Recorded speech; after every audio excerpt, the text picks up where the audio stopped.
please just give me a minute just to get myself organized, as I hit the live button when I wasn't fully prepared. But welcome everyone to another live stream by Michael Reeds. Please, if you could, early in the live stream, please give me just a heads up, just to let me know if the sound is coming through okay. And once I get that, then it is on to continue with the stream. I'm just setting my camera up and making sure that everything is working fine. So I'm just having a look. Let me hear. So yep. Thank you. And welcome back. Like I have mentioned before, yes, I got the thumbs up for the sound. Sound is good. Sound is great. Tonight we are reading chapters 17 and 18 of Seneca's On the Shortness of Life. I mean, these chapters ask a quietly radical question. If a person can learn from the past and live deliberately in the present, can they make their life feel larger than the number of years that they have been given? So before we begin, please tap the like button and follow the page, Michael Reeds. If you enjoy thoughtful reading lives, and share this stream with someone who might need a pause from the rush of everyday life. As you arrive, please tell me in the chat, do you feel that time is moving too quickly, too slowly, or both? Right? We're not here to rush through this classic book.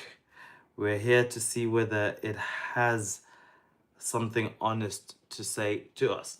Speaking of the book, that is the book that we will be going through. I hope you can see that well. So chapters 17 and 18 today. But in earlier chapters, the author Seneca has challenged the idea that life itself is short. His argument is that much of life is lost not because we lack time, but because our attention and our agency are handed over to distraction, status, worry, and other people's demands. So tonight, his focus changes. He turns from people who are occupied to the person he considers wise, someone who is not confined to a narrow slice of time. So as we read, listen out for two questions. What does Seneca mean when he says the wise person has access to more life? And is his ideal liberating, unrealistic, or perhaps a life of both? So I'll just get my camera into a much better position here, and we will read chapter 17 together of the book. If you do have a copy of the book, please, chapter 17, and I'll make gradual little pauses where the language asks us to sit with it. So, chapter 17. Such men's very pleasures are restless and disturbed by various alarms, and at the most joyous moment of all, there rises an anxious thought. How long will this last? This frame of mind has led kings to weep over their power, and they have not been so much delighted at the grandeur of their position as they have been terrified by the end to which it must some day come. The most arrogant Persian king, when his army stretched over vast plains and could not be counted but only measured, burst into tears at the thought that in less than 100 years none of all these warriors would be alive, yet their death was brought upon them by the very man who wept over it, who was about to destroy some of them by sea, some on land, some in battle, and some in flight, and who would in a very short space of time put an end to those about whose 100th year he showed such solitude. Why need we wonder at their very joys being mixed with fear?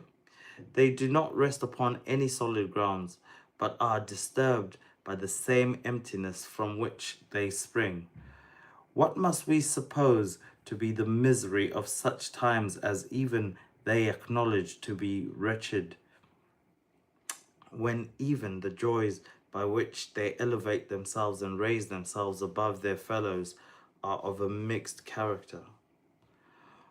All the greatest blessings are enjoyed with fear, and no thing is so untrustworthy as extreme prosperity.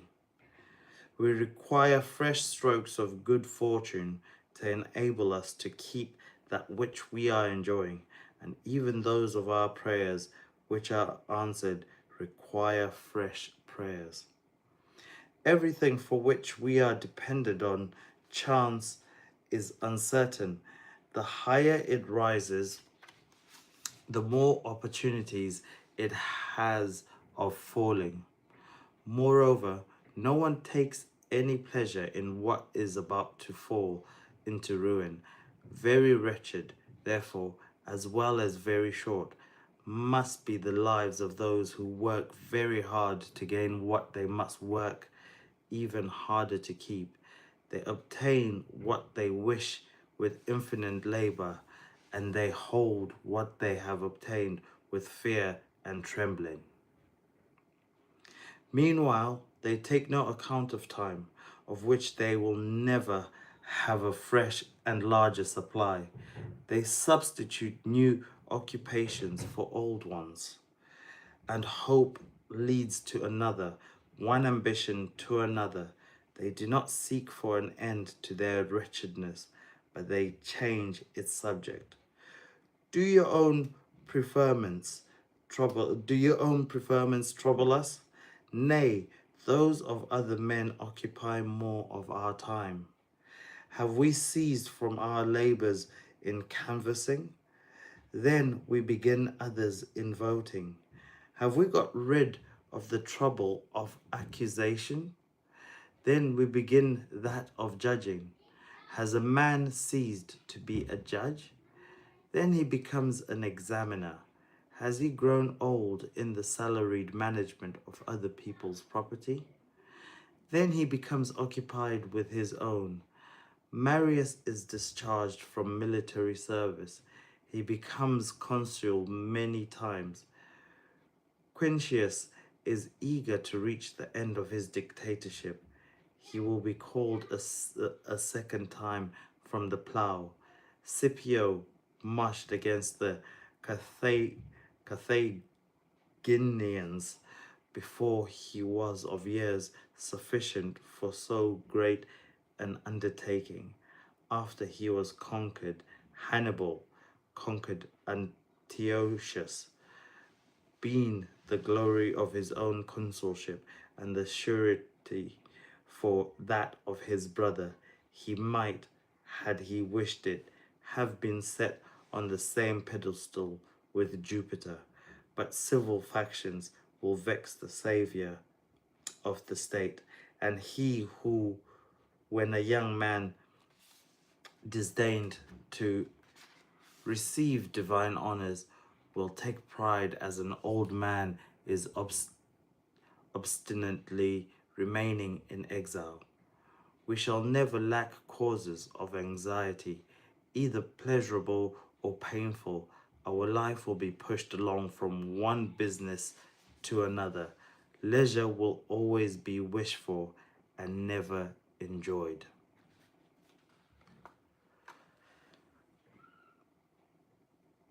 Wow.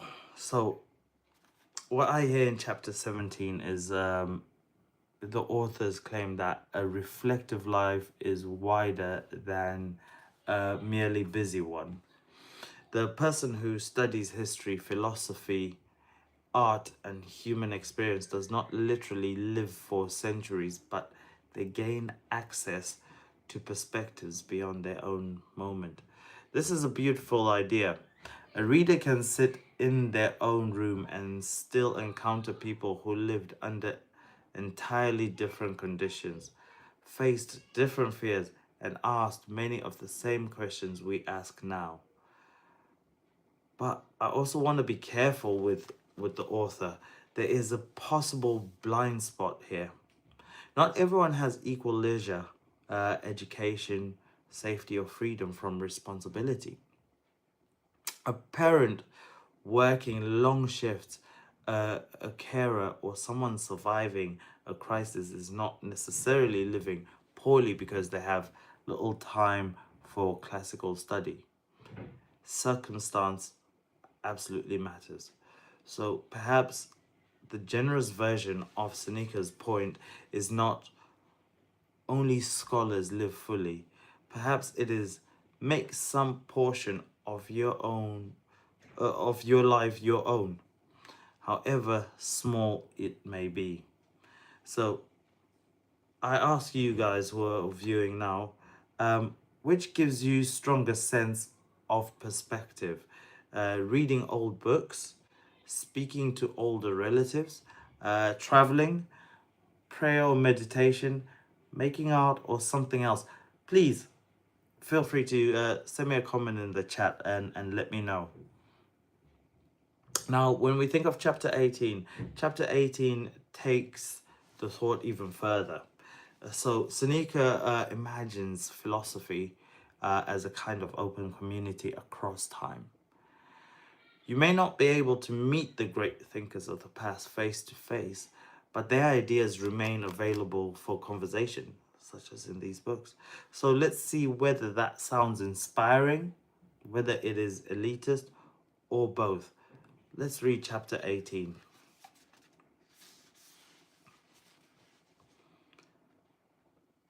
Wherefore, my dearest Paulinus, tear yourself away from the common herd, and since you have seen more rough weather than one would think from your age, betake yourself at length to a more peaceful haven. Reflect what waves you have sailed through, what storms you have endured in private life, and brought upon yourself in public. Your courage has been sufficiently displayed by many toilsome and wearisome proofs. Try how it will deal with leisure. The greater, certainly the better part of your life has been given to your country. Take now some part of your time for yourself as well. I do not urge you to practice a dull or lazy sloth, or to drown all your fiery spirit in the pleasures which are dear to the herd. That is not rest. You could find greater works than all those which you have hitherto so manfully carried out, upon which you may employ yourself in retirement and security. You manage the revenues of the entire world as unselfishly as though they belonged to another, as laboriously as if they were your own, as scrupulously as though they belonged to the public. You win love in an office in which it is hard to avoid incurring hatred. Yet, believe me, it is better to understand your own mind than to understand the corn market. Take away that keen intellect of yours, so well capable of grappling with the greatest subjects from a post which may be dignified, but which is hardly fitted to render life happy, and reflect that you did not study from childhood all the branches of a liberal education merely in order that many thousand tons of corn might safely be entrusted to your charge. You have given us promise of something greater and nobler than this. There will never be any want of strict economists or of laborious workers. Slow-going beasts of burden are better suited for carrying loads than well-bred horses, whose generous swiftness no one would encumber with a heavy pack. Think, moreover, how full of risk is the great task which you have undertaken. You have to deal with the human stomach. A hungry people will not endure reason, will not be appeased by justice, and will not hearken to any prayers. Only just a few days ago, when G. Caesar perished, grieving for nothing so much, if those in the other world can feel grief, as that the Roman people did not die with him, there was said to be only enough corn for 7 or 8 days' consumption, while he was making bridges with ships and playing with the resources of the empire. Want of provisions, and the worst evil that can befall even a besieged city, was at hand. His imitation of a crazy, outlandish, and misproud king very nearly ended in ruin, famine, and the general revolution which follows famine. What must then have been the feelings of those who had charge of supplying the city with corn, who were in danger of stoning, of fire and sword, of Gaius himself? With consummate art they concealed the vast internal evil by which the state was menaced, and were quite right in so doing, for some diseases must be cured without the patient's knowledge. Many have died through discovering what was the matter with them.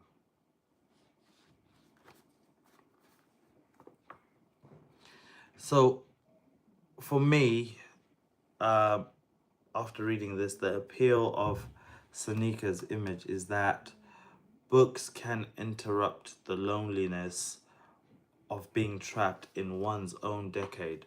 They do not give us automatic answers, but they expand the range of questions we're able to ask. So, before we close, let's bring the two chapters together.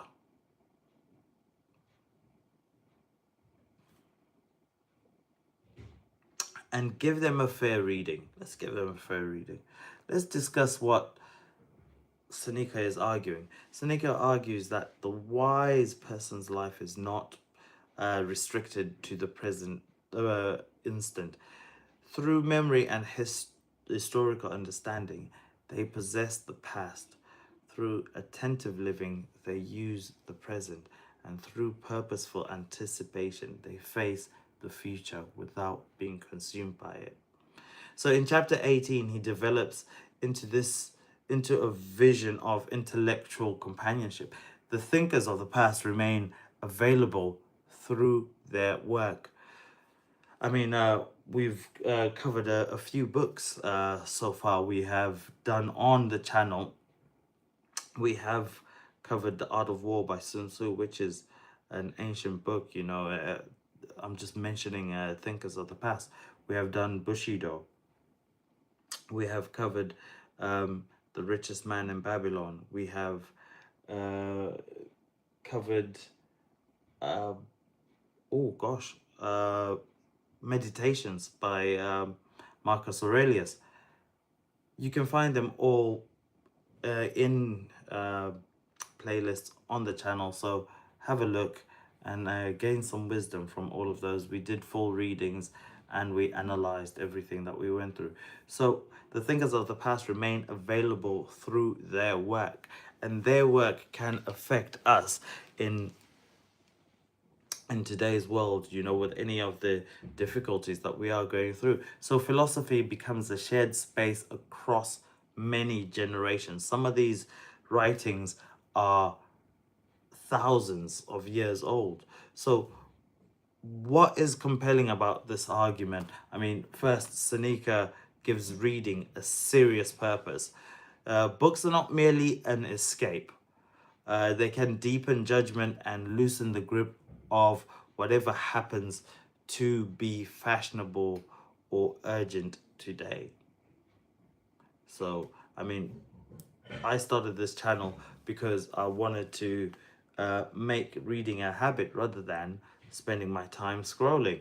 So I would agree with Seneca on this one, that you know, reading can loosen your grip on things that seem fashionable today. So yeah, second, he challenges a shallow measure of a life, as a long life can be unfocused and scattered. A shorter life can be thoughtful, connected, and meaningful. That distinction feels powerful. So, third, these chapters argue for continuity. We are not the first people to experience ambition, grief, distraction, fear, or the feeling that time is slipping away from us. The past cannot solve every modern problem, but it can make us less isolated inside these modern problems. So, where should we question the author with regards to these two chapters? So, I feel Seneca sometimes creates a sharp divide between the wise and everyone else. That can become a bit unfair. It risks treating ordinary pleasures, practical work, family duties, play, and rest as lesser forms of life. His praise of philosophy also reflects privilege, access to books, leisure, education, and a stable environment has never been evenly distributed. So we should not turn a reflection on attention into a judgment against people whose time is constrained by necessity. We all have to work. We all have to do what we have to do in order to survive, and sometimes it means spending a lot of time doing it. So yeah, and finally, learning from the past is not the same as agreeing with it. So the voices Seneca invites us to consult can be different and still limited by their errors, so their social positions and prejudices. A real conversation with the past includes admiration, disagreement, and correction. So here is a useful modern reading. So my balanced takeaway is this: Seneca's central insight is valuable when it invites us to reclaim attention, seek purpose, and seek perspective, and build a relationship with ideas larger than the immediate moment. It becomes less useful when it makes wisdom look like withdrawal from ordinary life. So, or when it forgets that a meaningful life can include work, care, pleasure, community, and the rest. So perhaps the goal is not to escape time, it is to become more present to the time we actually have and more deliberate about what we let shape it. So I'll leave you with this question for the week. What is one conversation with the past that you want to begin or return to? Yeah, what is the one question with the past that you want to begin or return to. So if it could be 10 pages of a book, or a family story you have not asked about, a letter, a poem, a journal entry, or simply an hour without the usual noise. So if tonight's reading has given you something to think about, please like the live, follow me, Michael Reeds, and share it with someone else you care about, with another reader, with someone who's just wanting to change their habits. And share the series with anyone who would enjoy it. I know my content is not the most thrilling, it's not the most exciting. I'm not playing games, I'm not doing puzzles or anything. I literally am just reading books out to you and sharing the knowledge from the books, sharing my analysis, and and feeding the mind. That's what I'm doing. So my content is not entertaining at all, but I hope it helps mold and shape other people's lives. So if you like this sort of content, please share it with other people so that they may gain the knowledge that we share on it, and comment your answer to this to the question that I asked earlier after the stream. You know, I do genuinely read them, and I read all your comments, and I would like as well some feedback. Please let me know if uh, oh, hello, David. I am reading On the Shortness of Life by Lucius Seneca. It's the author is talking about how we utilize our time, and he's very conscious of how short time is, our lifetime is, and he mentions many things that we could do to utilize our time wisely. So we have just completed today chapters 17 and 18. So I'm sure you can appreciate, David, that we have started. Yes, he is a Stoic. We started from chapters 1 to where we are now. So they're all in a playlist of the channel, so you can have a look back at it, and yeah, let us know what you think. Is it a book that you are familiar with at all, David? If you are, then yeah, that's fantastic. So yeah, you unfortunately have caught us when we have um, come to the end of the live stream. Yes, yeah, Marcus Aurelius. We recently just covered we recently covered Marcus Aurelius on the channel. We even went through other books, and we have a lot more to come as well, David. So please, if you could like the channel, if you could subscribe, everyone who subscribes, I always subscribe back. And we do live readings. I do live readings on Tuesdays and Thursdays, depending on the books. I really could have done this book within a week, but I like to remain consistent. Um, so I keep to my schedule.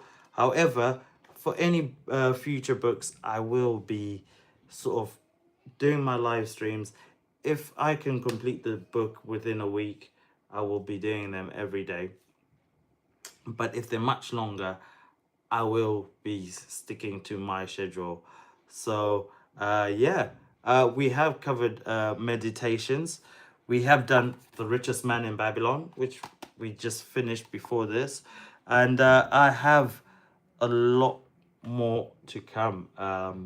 Yeah, just to support my channel, I have purchased very many books, and all the great ones. So David, I would love to see you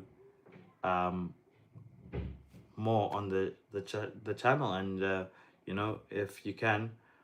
Yeah, I'm in the UK, so I'm in the UK as well, so we can always meet up on the channel, and then maybe one day you could be a guest on the channel and we could just do a reading together. So I'll be looking forward to that. So yeah, please like the stream. If you could share it, that would be great. And thank you for lending your time and attention tonight. And you know, the not small, you know, it's all just to gain knowledge and, you know, sort of revert back to the old way of gaining information, which is through books. So I will see you all on Thursday at 7 o'clock on the channel. And as we do the final 2 chapters on this book on the Shortness of Life. And on Saturday, we will do a complete summary of the book where we will talk about every chapter from chapters 1 to chapter 18. And then after that, we will do an introduction to the next book that we will be covering. So I'm looking forward to seeing you all there. Thank you for the subscription, David. And I look forward to seeing you guys on Thursday. Thank you so much. Take care and goodbye.